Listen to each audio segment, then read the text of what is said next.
survivor of officer-involved domestic violence, and I quote her here, "For 10 years I went into hiding. I refused to keep silent. It's time for justice." She's a mother and a grandmother. She grew up in Philadelphia, Camden, and Florida. She has had a lot of experiences in life. She was a receptionist, administrative assistant, a fitness consultant, sales executive for Aldea newspaper, and public relations coordinator for pharmaceuticals in Camden, New Jersey. Due to 2 retinal detachment surgeries stemming from her experiences with domestic violence, Ms. Torres is an avid activist speaking out against domestic violence and more specifically the code of silence within police departments. She stands for the right of everyone regardless of gender. "You have the right to not get violated," says Ms. Torres. Her latest accomplishment has been 11 years in the making. She's authored Abuse Hidden Behind the Badge, which is available online and in bookstores.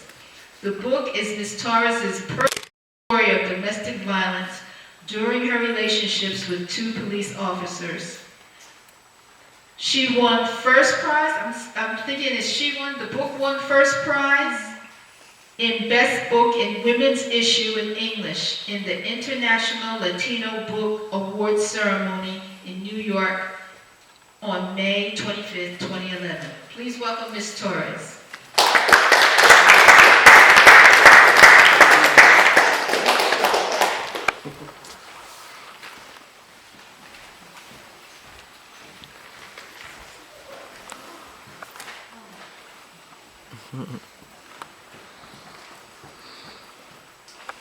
Oh God, thank you so much.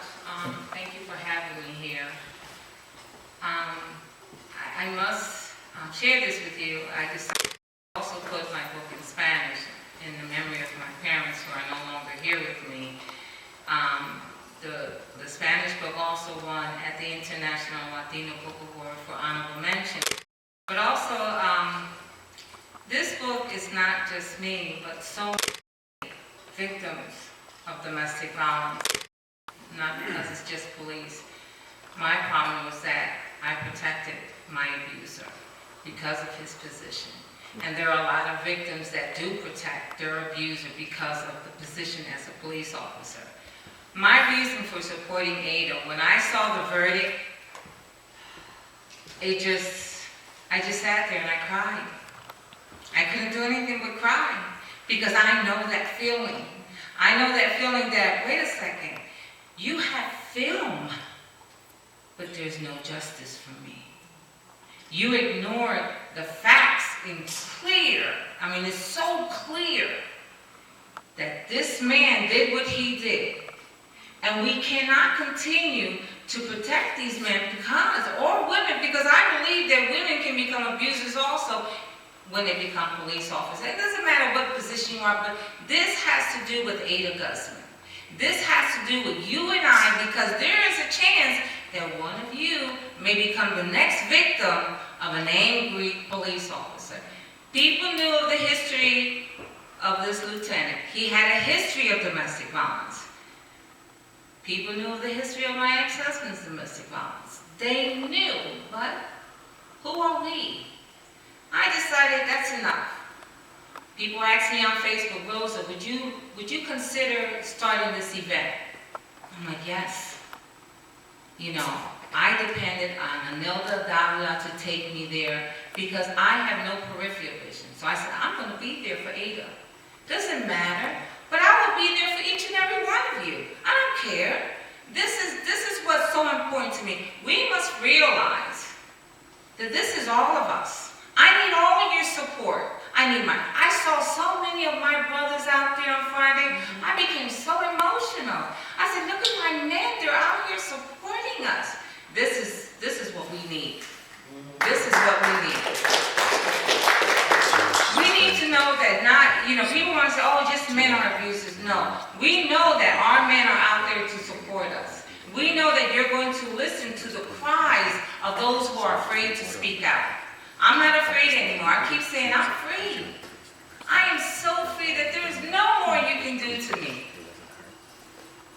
beg you, we are preparing for another rally on Friday, depending on the snow, because I hear we're supposed to get a lot of snow, but we are preparing for another rally on 4th and Lehigh, and we want everyone there. We want everyone there to support, wherever you're from, whatever flag you want to bring, from whatever, as we say, país, whatever country you come from, whether you want to carry the American flag, your flag, any flag, come and support us. Come and support Ada. Let's try to stop another injustice, because this is going to happen. If we don't stop this now and a change does not take place, it's going to happen. It's going to happen, and it might be even worse. What this lieutenant did, it leaves me speechless. We do have a petition going on. We have it on Facebook. I put it on LinkedIn. I put it on Google. I put it on Twitter. We have it here with us. Please, and I know I'm emphasizing, I am begging, I need your support. I need your support for Ada. I need your support for the next Ada.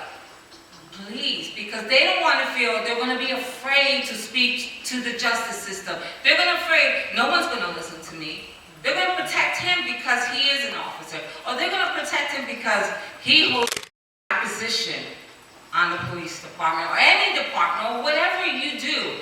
Come on, we don't want this to continue to happen.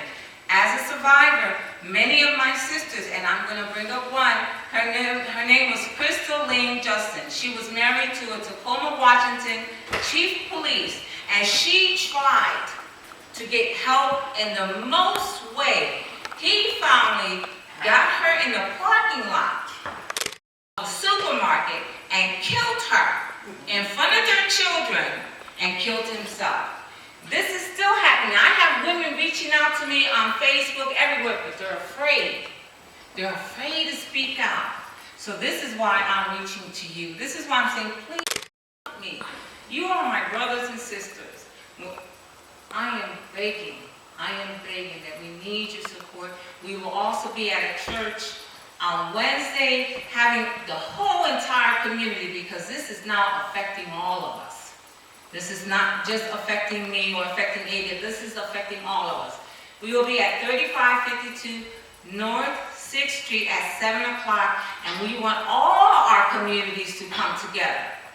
This is serious. Domestic violence, it goes on. But I stopped it. I have 5 grandchildren. And let me share this with you. My grandson, who's 10 years old, he says, Walika,